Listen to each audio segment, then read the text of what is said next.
Hello வணக்கம். இப்போ வந்து நம்ம ஒரு பருப்பு குழம்பும் வெண்டைக்காய் பொரியலும் எப்படி செய்யலான்னு பார்க்கலாம். இப்போ ஒரு கடாயில் எண்ணெய் தேவையான அளவு எண்ணெய் ஊற்றிடுச்சு. எண்ணெய் காஞ்சிருச்சு. இப்போ கடுகை போட்டுக்கலாம். கடுகு நல்லா பொரியட்டும். ஃப்ளேமை கூட்டி வச்சுக்கலாம். கடுகு நல்லா காஞ்சிட்டு இருக்கு. இப்போ கொஞ்சம் ஒரு 1/4 கிலோ வெண்டைக்காய் வெட்டி வச்சுருக்கிறேன். அதுக்கப்புறம் ஒரு 2 சின்ன பல்லாரி கட் பண்ணி வச்சுருக்கிறேன். இது தேவையான பொருட்கள். மேலும் கொஞ்சம் தேங்காய் திருவி வச்சுருக்கிறேன். அவ்வளோதான். அப்புறம் ஒரு ஸ்பூன் வத்தல் பொடி சேர்த்துக்கலாம். இப்போ கடுகு நல்லா பொரிஞ்சிருச்சு. இப்போ நம்ம வந்து என்ன செய்யலாம், வெங்காயத்தை அதில் சேர்த்துக்கலாம். 2 பல்லாரி வெங்காயம் கட் பண்ணி வச்சுருக்கிறத சேர்த்துக்கலாம். சேர்த்துட்டு இதை நல்லா கிண்டி விட்டுக்கலாம்.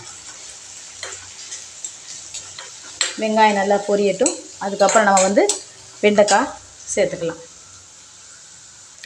வெங்காயம் நல்லா பொரிஞ்சிருச்சு. பெரிய வெங்காயம் சேர்த்துக்கலாம், இல்லை சின்ன வெங்காயனாலும் கட் பண்ணி வச்சுக்கலாம். இப்போ வந்து நம்ம கொஞ்சம் கருவேப்பிலையும் வெண்டைக்காவும் சேர்த்து நம்ம என்ன செஞ்சுக்கலாம், சேர்த்து வதக்கிக்கலாம்.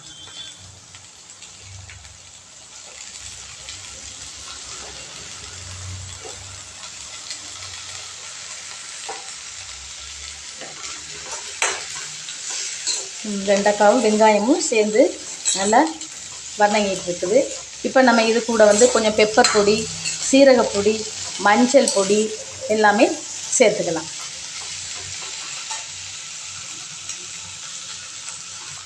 இப்போ வெங்காயமும் வெண்டைக்காவும் நல்லா வதங்கிட்டு இருக்கு. அதில் வந்து ஒரு 1/2 ஸ்பூன் மஞ்சள் பொடி, அப்புறம் ஒரு ஸ்பூன் மிளகாய் பொடி, கொஞ்சம் பெப்பர் தூவிக்கலாம்.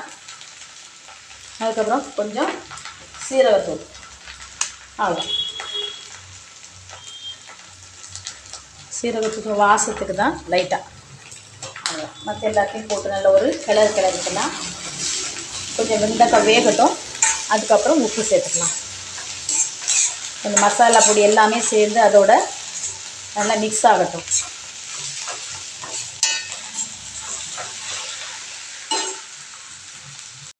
இப்போ வெண்டைக்காய் வதங்கிக்கிட்டு இருக்குது.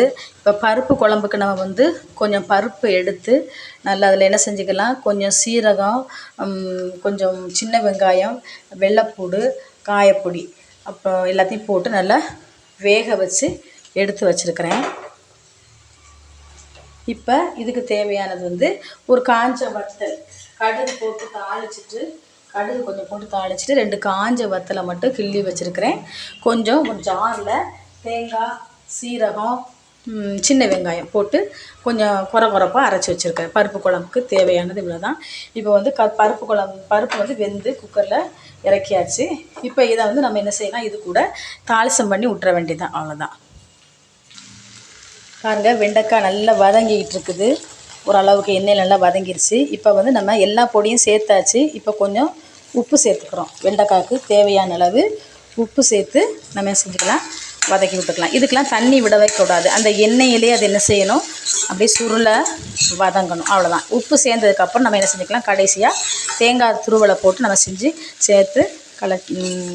சேர்த்து இறக்கிக்கிடலாம். வெண்டைக்காய் நல்லா இன்னும் கொஞ்சம் வேகணும். இப்போ வந்து குக்கரில் பருப்பு வெந்துட்டுருக்கு. இப்போ நம்ம என்ன செஞ்சோம், அரைச்ச தேங்காய், சீரகம், வெங்காயம் எல்லாத்தையும் இந்த பருப்போடு நம்ம என்ன செஞ்சுக்கலாம், சேர்த்துக்கலாம். சேர்த்துட்டு இது கூட கொஞ்சம் தண்ணி ஊற்றி, கொஞ்சம் பருப்பு குழம்பு தண்ணியாக தான் இருக்கும், இது கூட கொஞ்சம் தண்ணி ஊற்றி நம்ம வேக வச்சுக்கலாம்.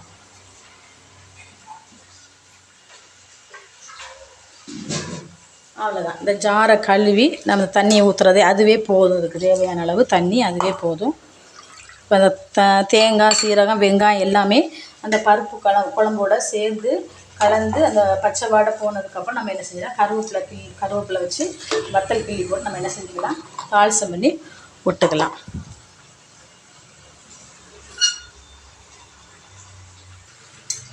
பாருங்கள், பருப்பு குழம்பு வந்து இந்த அளவுக்கு தண்ணியாக இருக்கணும். எல்லாமே தேங்காய் எல்லாமே சேர்த்தாச்சு.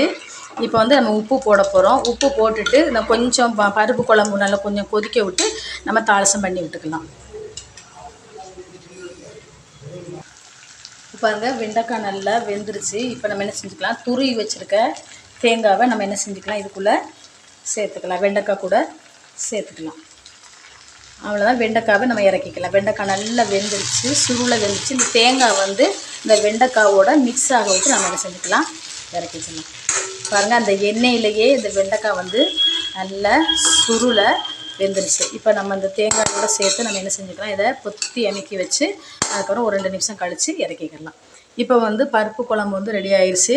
இப்போ இந்த தேங்காய், சீரகம், வெங்காயம் எல்லாம் அரைச்சி ஊற்றின விழுது, உப்பு எல்லாம் சேர்த்து பருப்பு குழம்பு கொதிச்சிட்ருக்கு. இதை வந்து நம்ம இனி ஒரு தாளிசம் பண்ணி விட்டுற வேண்டியதான். இப்போ பாருங்கள், பருப்பு குழம்பு தாளிக்கிறது, கடாயில் எண்ணெய் ஊற்றி கொஞ்சம் கடுகு போட்டிருக்கேன். அது கூட கொஞ்சம் காஞ்ச வத்தல் போட்டாச்சு. காஞ்ச வத்தல் போட்டு தாளிச்சிட்டு அதுக்கப்புறம் கொஞ்சம் சின்ன வெங்காயம் கட் பண்ணி வச்சுருக்கிறேன், அதையும் போட்டு நம்ம செஞ்சுக்கலாம், வதக்கி விட்டுக்கலாம்.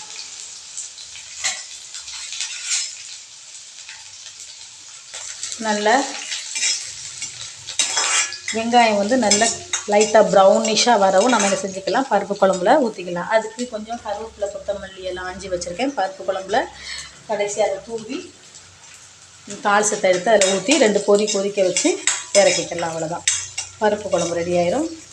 அதுக்கு வெண்டைக்காய் பொரியல்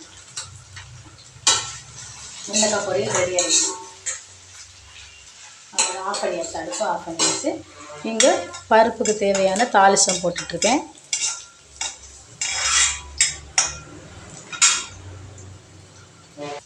இப்போ பாருங்கள், வெங்காயம் நல்லா ப்ரௌன் கலரில் வந்துருச்சா.